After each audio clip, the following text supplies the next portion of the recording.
สวัสดีจ้าสวัสดีท่านผู้ชมทุกท่านนี่เป็นผลการออกรางวัลหวยฮาน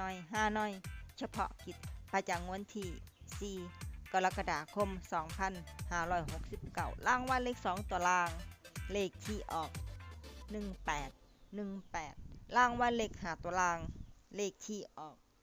71218รางวัลเลข2ตัวบนเลขที่ออก94รางวัลเลข3ตัวบนเลขที่ออก794รางวัลเลข5ตัวเลขที่ออก37794นี่ก็เป็นผลออกรางวัลหวยฮานอยเฉพาะกิจประจำวันที่4กรกฎาคม2569ขอให้โชคดีมีชัยถูกหวยฮานอยเฉพาะกิจได้รับเงินกันทุกคนด้วยจ้าฝากไว้เด้อจากซับตะไคร้กดติดตามและเป็นกำลังใจขอขอบคุณทุกท่านที่เข้ามารับชมและรับฟังแล้วมาพบกันใหม่ในผลการออกหวยฮานอยในเวลา 17:30 นาทีในฮานอยพิเศษ